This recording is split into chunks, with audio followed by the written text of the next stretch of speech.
ಶ್ರೀ ಗುರುಭ್ಯೋ ನಮಃ. ಪರಾತ್ಪರ ಯೂಟ್ಯೂಬ್ ಚಾನೆಲ್ನ ಎಲ್ಲ ವೀಕ್ಷಕರಿಗೆ ಸ್ವಾಗತ. ನಾನು ನಿಮ್ಮ ಡಾಕ್ಟರ್ ಅನಂತರಾಮ್ ಗೌತಮ್.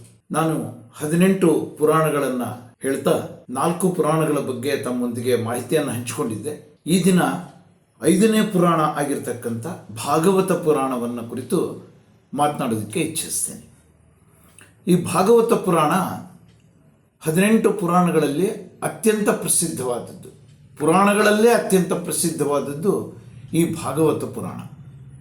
ಅದು ಪ್ರಾಚೀನ ಕಾಲದಿಂದಲೂ ಮತ್ತು ಇವತ್ತಿಗೂ ಕೂಡ, ಪ್ರಾಚೀನ ಮತ್ತು ಅವಾರ್ಚೀನ ಎರಡು ಕಡೆಯಿಂದಲೂ ಕೂಡ ಅದು ಪ್ರಸಿದ್ಧವಾದಂಥ ಒಂದು ಪುರಾಣ ಅಂತ ಕಂಡುಬಂದಿದೆ, ಪ್ರಶಂಸೆಗೆ ಒಳಗಾಗಿದೆ. ಇಂಥ ಈ ಭಾಗವತ ಪುರಾಣದಲ್ಲಿ ಮಹಾವಿಷ್ಣುವಿನ ಕುರಿತಾಗಿ, ಮಹಾವಿಷ್ಣುವಿನ ಅವತಾರಗಳು, ದಶಾವತಾರಗಳ ಕುರಿತಾದ ಸಮಗ್ರವಾದಂಥ ಮಾಹಿತಿಯನ್ನು ನಾವು ನೋಡ್ಬೋದು. ಮತ್ತು ಇದರಲ್ಲಿ 12 ಸ್ಕಂದಗಳಿದೆ. ಒಂದೊಂದು ಸ್ಕಂದ ಅಂದರೆ ಒಂದೊಂದು ಪುಸ್ತಕ ಇದ್ದ ಹಾಗೆ 12 ಸ್ಕಂದಗಳನ್ನು ಉಳ್ಳಂಥ 18,000 ಶ್ಲೋಕಗಳನ್ನು ಉಳ್ಳಂಥ ಒಂದು ಬೃಹತ್ತಾದ ಒಂದು ಗ್ರಂಥ.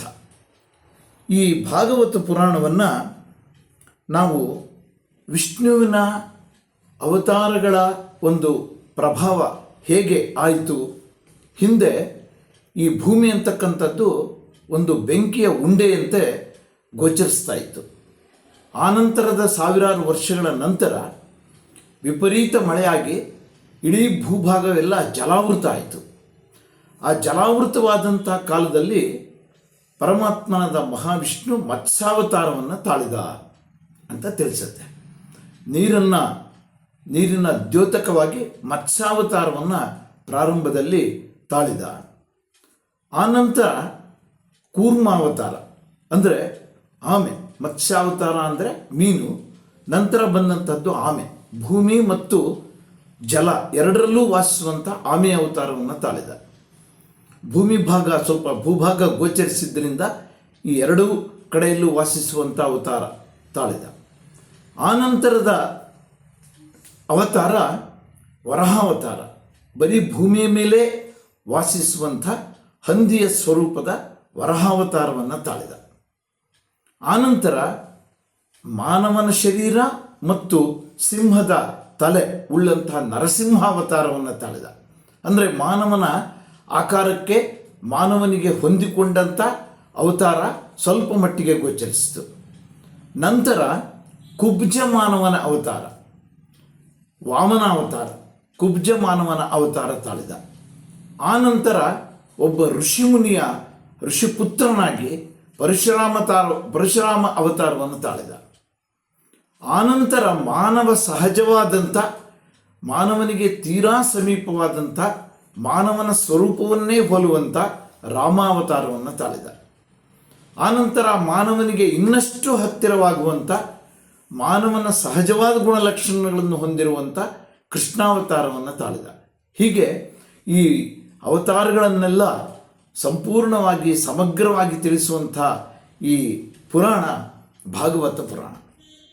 ಈ ಭಾಗವತ ಪುರಾಣದಲ್ಲಿ ನಾವು ಕೆಲವು ವಿಷ್ಣು ಭಕ್ತರನ್ನು ಕಾಣ್ತೀವಿ. ವಿಷ್ಣು ಭಕ್ತರನ್ನು ಕುರಿತಾದಂಥ ಅಧ್ಯಾಯಗಳು ನಮಗೆ ಇದರಲ್ಲಿ ಸಿಗ್ತವೆ.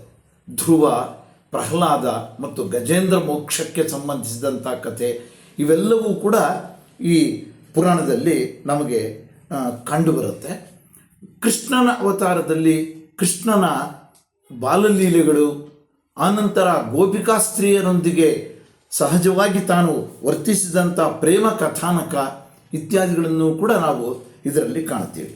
ಹಾಗೂ ಈ 12 ಸ್ಕಂದಗಳಲ್ಲಿ ಮೊದಲನೆಯ ಸ್ಕಂದ ವೇದವ್ಯಾಸರು ಮಹಾಭಾರತವನ್ನು ರಚಿಸಿ, ಆ ಮಹಾಭಾರತದ ಯುದ್ಧದಲ್ಲಿ 18 ಅಕ್ಷೋಹಿಣಿ ಸೈನ್ಯ ಕೌರವರದ್ದು ಎಲ್ಲ ನಾಶವಾಯಿತು, ರಕ್ತದ ಕೋಡಿ ಹರಿತು, ಶವಗಳ ರಾಶಿ ಬಿತ್ತು. ಇವೆಲ್ಲವನ್ನು ಕಂಡಂಥ ವೇದವ್ಯಾಸರಿಗೆ ತುಂಬ ವ್ಯಾಕುಲ ಆಯಿತು.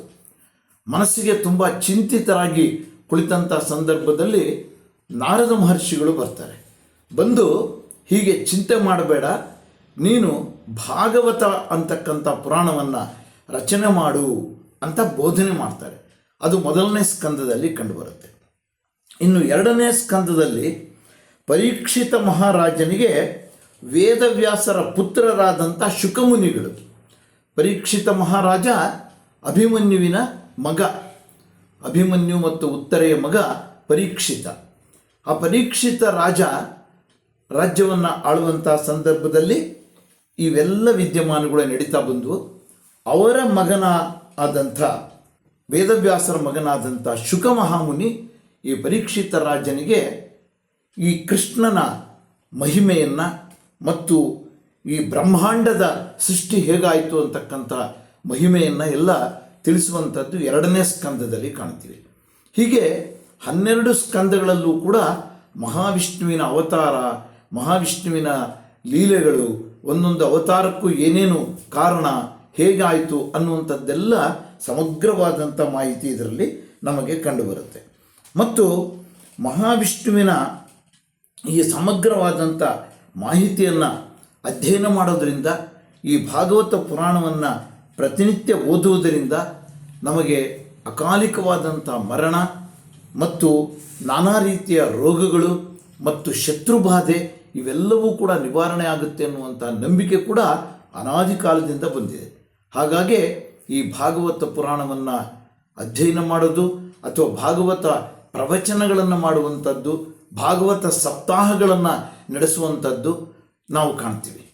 ಅಂಥ ಒಂದು ಮಹಿಮಾಪೂರ್ಣವಾದಂಥ ಈ ಭಾಗವತ ಪುರಾಣ ನಮ್ಮ ಸನಾತನ ಧರ್ಮಕ್ಕೆ ಒಂದು ಉದ್ಗ್ರಂಥ ಅಂಥೇಳಿ ನಾವು ಭಾವಿಸ್ಬೋದು. ಆದ್ದರಿಂದ ಈ ಭಾಗವತ ಪುರಾಣವನ್ನು ಅಧ್ಯಯನ ಮಾಡುವಂಥ, ಅದರಲ್ಲಿನ ಕೆಲವು ಮಾಹಿತಿಗಳನ್ನಾದರೂ ನಾವು ಗ್ರಹಿಸುವಂಥ ಪ್ರಯತ್ನವನ್ನು ಮಾಡೋಣ ಅಂತ ಹೇಳ್ತಾ ಇವತ್ತಿನ ಈ ವಿಡಿಯೋವನ್ನು ಮುಕ್ತಾಯ ಮಾಡ್ತೀನಿ. ನಮಸ್ಕಾರ.